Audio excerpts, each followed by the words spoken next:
Some say the suit makes the man. I say the hat tells your story. We all wear different hats. The dad hat, the mom hat, the rebel hat, the silly hat, the boss hat. Whoever you are, we have a hat that tells your story. Find your hat at AmericanHatMakers.com. Use promo code WILDFIRE to get a discount. And tell them Wildfire sent you.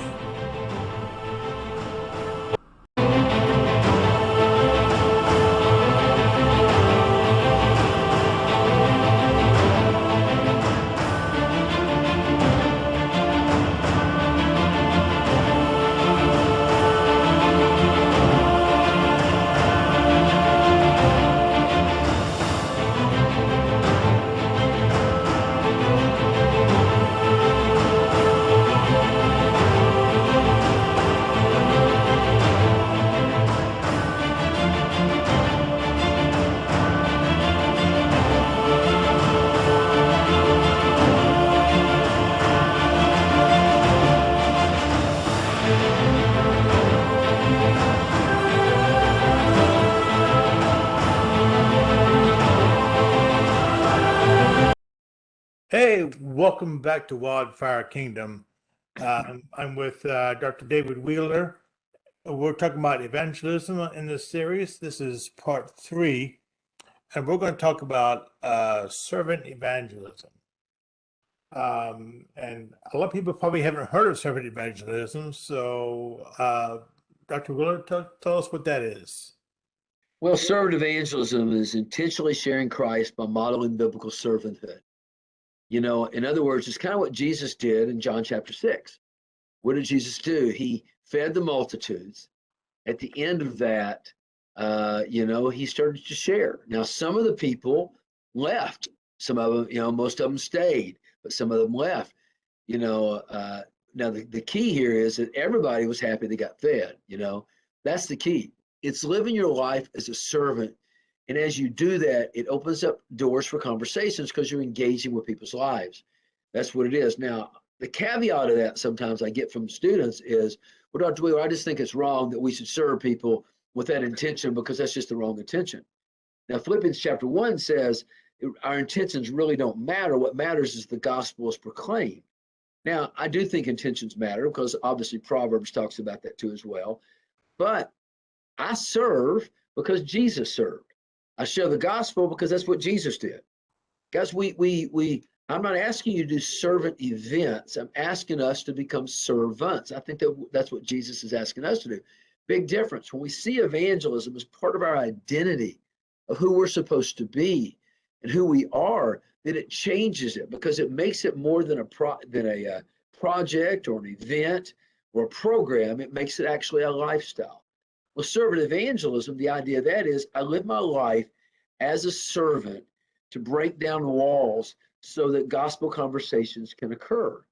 We talked about those principles, the plowing through prayer, that idea that you plow and turn the ground over. Then you furrow up the ground through service in order to get to share the gospel with the person. It softens their heart. What it is really is it's helping to change people's realities by changing their perception. Now, what does that mean? The world will often tell you that Christians, that we are hypocrites, that we're judgmental, that you can fill in the blank, whatever that may be. So how do you change that's people's reality, what they think we are. So how do you change people's reality? You change people's reality by changing their perception. Think about this. If I pull out a credit card right now, okay? If I pull out a credit card right now, and a credit card is a good example of perception. Let's just say you have a credit card. They send it to you in the mail, and they say, "Hey, you got $3,000 worth of credit on this credit card." Does that mean you can afford $3,000? Of course not, because you may not have $3,000. But your perception is, and a lot of people get in trouble because they skew their reality by messing up their perception, right? You see, so how do you change people's reality? You change their perception. Let me give you a good example. A good friend of mine named Steve Sjogren who coined the phrase servant evangelism. Steve shared in a book many years ago, and I probably don't do this story justice, but as I best remember, it was something like this. He had a young couple that moved in somewhere that he had mentored them for years. They moved off and they moved in somewhere, and they told him this story later on.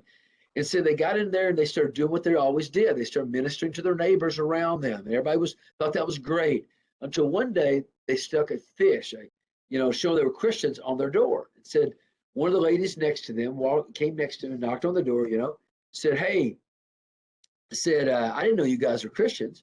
So that's why you do all this stuff. And then she went on to say, you won't be here long. She was actually a practicing witch, according to what Steve said. And so she started putting like charms and stuff like that, trying to manipulate them on their door. And she started taping little notes, nasty little notes on their door. You know what they did? They baked cookies and hung them on her door. They wrote nice notes and scripture verses and stuff and put them on her door. When they mowed their little plot of land outside their apartment, right where they were, they mowed hers. When they washed their car, they washed her car. And I mean, I could go on and on and on. They just kept returning good for evil, and kept serving them. Well, and eventually, here's what happened. They walk in one day after, they said, about a month, and they had another note stuck to their door and said, the lady looks at them, and they thought themselves, what is this? It's going to be another nasty note. And they opened it up, and here's what the lady said. She said, I don't know who you people are.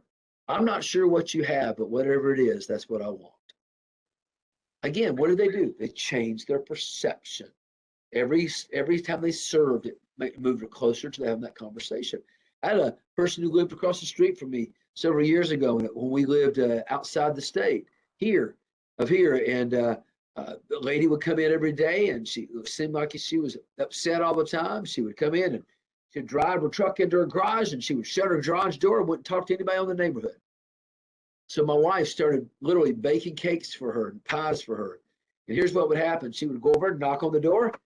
The lady would open up the door barely, and my wife would say, hey, listen, I just want to give you this cake to show you the love of Jesus in a practical way. She'd say, sure, thank you. She'd shut her door real quick and go back inside. She did that over and over again. When she would sneak off and her yard needed to be mowed, I'd go mow her yard for her. We did this for months with her, okay?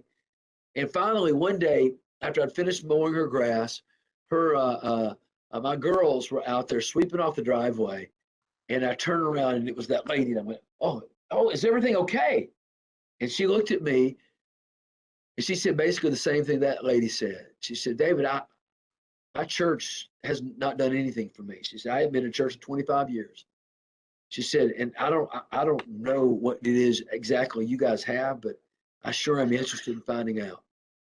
You see, when we serve people, it opens doors for them. Our world is so used to people, the church taking. They're so used to everybody taking. But the real secret to this is learning to give. When a man gives up his life, he will gain it, Jesus said. When a man learns to die, he learns to live. He must increase, we must decrease. In Philippians chapter 2, when a man gives his life away, we're supposed to serve others and treat them as better than ourselves. Well, what did Jesus do? When he healed people, he took the opportunity to share with them. So, just to give you a good example, kind of what I'm talking about, is that this happens everywhere we go. A lot of times we'll do this through the church and we make it a program. Don't make it a program. Like I said, we don't want necessarily to just limit this to servant events. We want us to become servants. I'll never forget when Debbie and I first started kind of doing this. We were living in Indianapolis, and Debbie had just had her first hip replacement. My wife has a chronic illness and had several joint replacements, and that was the first one. And after she got off her crutches, she told me one day, she said, David, God's been convicting me that there's something he wants me to do in our community right here. I said, well, Debbie, I tell you what, I'll join you in prayer. And why don't we start praying and asking God to open the door for what that will be? So Debbie was at the next couple of days, she was at the bus stop when my girls got off the bus. Well, she noticed about 6 of those kids who got off that bus every day went to empty homes. My wife has a science degree, so she went to the library. She researched out a half a dozen science projects. She went to every one of those homes, and she said, if you'll let your child come to our house when they get off the bus every day, We'll feed them, take care of them, won't cost you a penny, and I'll help them do their science project. Guys, we had glitter from wall to wall in our house for 6 weeks. But when it was over with, get this, through the gospel and all this, we had a father and 2 sons that were baptized right next to us in the mission church we're a part of, and a mother and daughter right across the street, because one very ill lady said, Lord, what can we do? How can we be used? That's the thing of this, is that servant evangelism is a lifestyle. It opens up doors for us to engage with people, particularly now. You say, well, COVID. No. There's a link. We wrote some material back in the spring of 2020 on how to do servant evangelism during COVID. If you'll go to this website, go to NAMB, North American Mission Board, and Google this, NAMB COVID outreach. It'll bring up a thing. If you click on that, it'll bring up the article. The North American Mission Board got a hold of our material, put it on their website, and we did about 6 regional conferences here in Virginia, and there's 5 pages of stuff that you can do. I mean, people, and safely do it from 6 feet away. I mean, think about it. What if you go to the pizza place right down from you and say, listen, I'd like to order, different times of the week, pizza for different folks. And if you'll come deliver that pizza for them, I'll pay you this and I'll give you a good tip, and then when the pizza man shows up, you be there so that when they take it in, you tell them thank you. And, you can talk to them from 6, 8 feet away. You be safe. You know what I mean? You're mowing people's grass this time of the year, raking people's, leaves up. I remember the church I was a part of in Ohio, we took on one Saturday afternoon, 300 people, and we raked up 2,000 bags of leaves in about 2.5 to 3 hours, and saw all kinds of cool stuff out of that. One of the houses they went through a trailer park, and one of the trailers was in such bad shape. Our church actually paid for this lady and her kids to stay in a different place for a whole month, because our men went back into that trailer and redid the whole trailer for them for free. And the whole community picked up on this, and opportunity to share the gospel. Halloween's coming up, for instance, and where we lived in Ohio, our community where we lived is where everybody went. My wife found out about that. And so when I got home one night, and first year we lived there, and she said, David, today's Halloween. I went and bought about 120 hot dogs. It starts at 6 o'clock. They go to about 7:30, 8 o'clock. They try to regulate this in the community. The police are there and everything. She said, so we're going to cook hot dogs for everybody. So we cooked 120 hot dogs. People were sitting on my driveway eating hot dogs, and Debbie got lemonade for them and all this. And they were asking me, why would you do this? I said, well, Jesus fed the multitudes. We thought we should too. The next year we cooked 240 hot dogs. We gave away 30 gallons of hot chocolate. We got Christian DVDs we gave away. The next year it was 300 something, hot dogs, and more and more and more. We began to do that. So often we do like fall festivals. There's nothing wrong with fall festivals, but the problem is so many of our fall festivals, are made up of already Christian people that just need a safe place to come. There's nothing wrong with that. But the problem is, why don't we do the fall festival at a different time than Halloween night, so we can attract the community? So on Halloween night, our people can be home, when 100 people come by their door. What time of the year do 100 people come by your door asking for something? And we look for opportunities. We do reverse trick or treating. We send people out in the community, and they'll go around and look and just talk to people in the community to trick or treat and say, what are some needs that we can meet? You notice they need a ramp for a wheelchair. You notice they need some things painted so the church can do this. I mean, in your local schools, taking donuts, to the teachers' lounge every week and getting to know your teachers and ministering to them. I could name 1,000 different things that we could do, but the bottom line is making servanthood a lifestyle, whether it's at a store. We help people carry their groceries, or, whatever it might be. We do this, turn around and buy the person's behind coffee for us, behind us at Starbucks, or whatever it means, just to start a conversation. You don't know if that person knows Christ. I actually had a student a while back do that, have about a 30, 45-minute conversation. The person got to see the person come to Christ. Guys, I can tell you stories all day long about this, but servant evangelism is just basically learning to serve people, engaging with them. In fact, I'll give some other things that you can use. If you'll Google Steve Sjogren, Sjogren, he has some websites that you can go to, has all kinds of ideas on there that you can look at. And again, That link I gave you a few minutes ago will be a really good link for you to check out as well. Okay, and I'll have that scrolling across the bottom. What was that? It was Steve Sjogren, Sjogren, Steve Sjogren, really good friend. In fact, I'll show you where you can get some links of ideas of things where the church can do. He's written Okay. several books about this, but again, it goes back to really individually, what are we going to do to serve those people around us and meet needs in order to open the door and share Christ?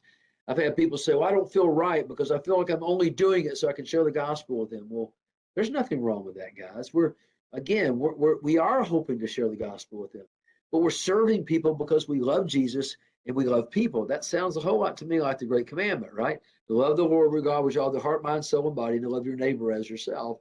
And as we're doing this, think about it. You got 100 people in your church, and what if every one of those people every week touched 10 more people they served in the community? Don't you think that would start making a huge difference? You know, one of the things that we do is we create these cards. You can print them off yourself, and on the front of it, it says, just because we care. And on the back of it, it has the things of your church on there. You don't just hand the cards, you actually serve. You don't lay them down where people pick them up. You actually serve because they mean nothing unless we are actually attaching it to someone we're serving. And by the way, think about this. Just something I've noticed over the years. Most of our people in our communities don't know where our local churches are, even though they've lived in that community for years. You know why? Because that church has never actually touched them. You know, I could go into story after story after story, but when you touch them and you give them that card, guess what? You become very real to them when you start doing that. You Right. look for opportunities. When you help them, it makes a big difference. Yeah, I've seen a lot of churches that are like non-denominational, and they're just like tiny little like storefront places that they've been the same size for years and years. I've never had anything come to me from them, or like they're not rich in the community. Like one guy he just decided to start preaching in a storefront, and I don't even know how you support some stuff like that. But you know, if they're not rich in the community, all that's all they'll ever be is a tiny storefront. Um, but what you're saying about, you know, people don't want to do servant evangelism because all they're doing is sharing the gospel. You know, we're trading something temporal for an opportunity to share something eternal. Yeah, that's right. And if you're ashamed of the gospel, then you're not going to. What story do you have to tell when you get to eternity anyway? That's right. If you don't think the gospel is that important to share, then it wasn't that important to you Well, as an individual. I mean, think about where they live.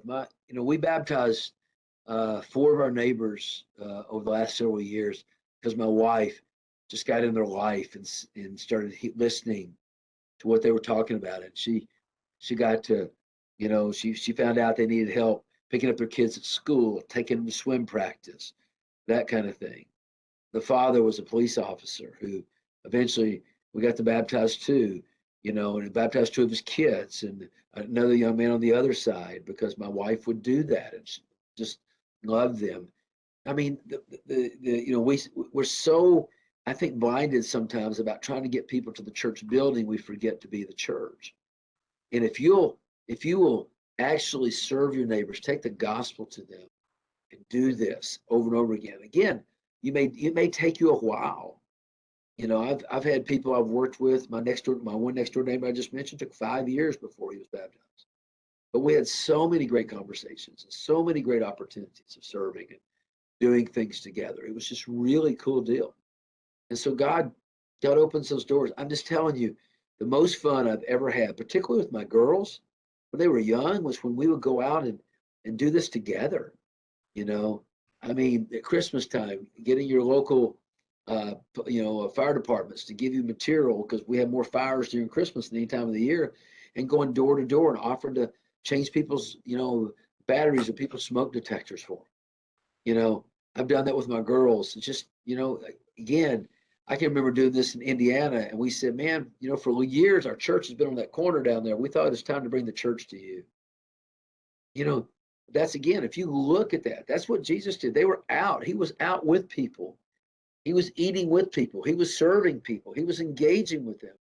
It wasn't all about just getting them to this location. It was all about getting the gospel out to them. And he was a natural servant. The Right. greatest act of service ever is when he gave himself for us on the cross. Right. Well, one of the videos when I was in seminary, you talked about like going to gas stations and just buying people a cup of coffee, and I guess you did it as a group. Yeah, we did.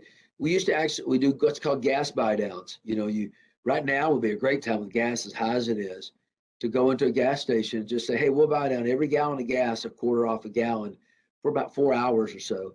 And it's a limit of 20 gallons, which means the most you'll spend on any car is $5. And if you'll do that, and they put it on the sign, like right now, if it's 325 and it goes to 295 or something like that, I promise you, people are going to line up to fill up the car with gas. It was amazing to me how people would line up around the corner and wait an hour to save $5 worth of gas. But what we do is we line our people up to wash their windshields when they come up. In some cases you can make a deal with the store where you buy a bunch of Cokes for them, have them all iced up and everything out there, and you can say, do you like to have this Coke to drink? You have people walking from car to car and saying, hey, listen, we're doing this also because we want to be a blessing to you spiritually. What are some things we can pray for you? And you do that with them. I mean, I literally had an online student a while back take advantage of this. And he was washing the windshield of his car. This true story happened this last year. Walked next door to the car next to him, and he said, "Hey," he said, I've washed the windshield of my car. It looks like your windshield's pretty dirty. Can I wash your windshield too?" And the guy said, "Sure." He said, right in the middle of it, he noticed the guy had about a 19, 20-year-old son in there. He says, "Hey, is that your son?" He goes, "Yeah." He says, "Listen, I just want to ask you as I'm doing this, what's some things I can pray for you?" The guy got real quiet. He says, "Well, I'm about to take my son. We're on the way to taking rehab. He's had trouble with drugs for several years." He said, "Well, sir," he says, I'll pray for you." He says, "But there's something even more, I think." He said, "My God can break the bondages of that." He said, do you have any kind of spiritual beliefs?" The guy said, "No." He says, he starts sharing the gospel with me. He said, "Hold on a minute." He gets his son out of the car. And he says, "You need to hear this too." About 25 minutes later, in that parking lot, you got this dad and son hugging each other, crying and weeping as both of them surrendered their life to Christ. All because what? Because he washed windshield. You're making that up. No, I'm not making that up either. It's a true story. I mean, think about this. What's the hardest time to find people to work in restaurants? The hardest day, it's Sunday afternoon. You know why? Because people. The bottom line is restaurant owners and people working restaurants will tell you it's because they don't want to work with the church crowd. So what do we do? You're my waiter. You come to me, and I say, "Hey, I want you to meet everybody here," and I introduce you to them. And I say, "And by the way, before you leave, we want to be a blessing to you, so I'm going to give you a really good tip." So we give at least a 25 to 50% tip every time we go. And I know some of y'all right there just lost a heartbeat because it's more than a quarter. It's more than dropping a buck or two on the table. But we plan for that before we go, and we'll say, "Hey, but we're also going to pray for a meal. What's something we can pray for you?" I've had grown men break down and cry because they're going through divorces.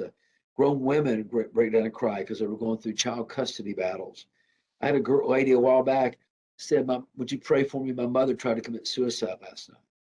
I mean, I've had a couple instances where people got saved at the table. I had a young lady down in Atlanta a while back named Alicia. She was an 18-year-old African American girl. She walks up to the table. I say, "Alicia, is there anything we can pray for you?" And I kid you not, this is what she said. She said, "Right before I came here tonight, my mother and my grandmother said, 'Alicia, your life's a mess. You need to get saved. That's what you need.'" She said, "I've been thinking about that for the last 2 hours." She said, "I don't know what saved means." She said, "I guess you could just pray that somebody could tell me how to be saved." You know, I said, "Alicia, I think we can do that." So I shared the gospel with her. I said, "Alicia, you can get," and I was with the pastor, his name was Gary, and I said, "You can get with Gary this week and he can tell you more." She said, "No, I need this now." She got down on her knees, got down on her knees and put her head up against the side of the table and surrendered her life to Christ right there when she stood up and handed her right off to Gary. This is a lifestyle. You say, "Well, God can never work in those places." Yeah, God can work anywhere he wants to work. but we have to be intentional to serve and to share. That's what we have to do. Okay, Right. because we care, right? Yeah. Well, in the Psalm it says that if we go down to Sheol, he's there. Like That's exactly right. he'll pursue us anywhere we are. That's So right. we just need to be um we need to be looking for those opportunities. And if we're doing servant evangelism, then we're actually creating those opportunities. That's right. We have the opportunity mindset. Because if it's not intentional, then you're not going to get anywhere. No, If you get in the car to drive to work and then you just start driving wherever, you you're never going to get to work because you're not going with an intention of that's going right. to work or wherever you want to go. So, in order to do anything, you have to be intentional about it, and Mhm. um, I mean, without nothing think happens. about think about how many people, you know, people that cut your hair. One thing I did a couple of years ago was I had a lady that cut my hair, and she was a Christian, and God really convicted me. I love this family. I don't know them really well. And I went to her, and she understood. I said, I'm gonna get somebody else to cut my hair for a while. And I loaded up the Great Clips app on my phone because I got to get my hair cut this next week. And she understood. And she said, "Why are you doing that?" I said, "Because every time I push that button, I'm praying that God puts me in the chair with someone who don't know Christ." And I've had a chance to share the gospel with a Wiccan lady a couple of times. I mean, different aspects of that, because and again, think about this: that person you come back in that same shop, or what if you went in every so often, just took donuts in there and says, "I just want to take this to you because I really appreciate you guys." You know, I became the chaplain of Bob Evans here because we prayed for the waiters and waitresses so much. You know, there's just so many of those kind of things like that God can do that with, but it becomes a lifestyle of what you do constantly. All right. Well, thank you for joining us for this session, and I hope I hope this is life changing for a lot of people, because this is the heartbeat of evangelism. If you have a servant's heart, then your evangelism is not going to go very far anyway. That's Um, right. so thank you, Dr. Wheeler, and Thank you. we will see you next week. All right. Thank you.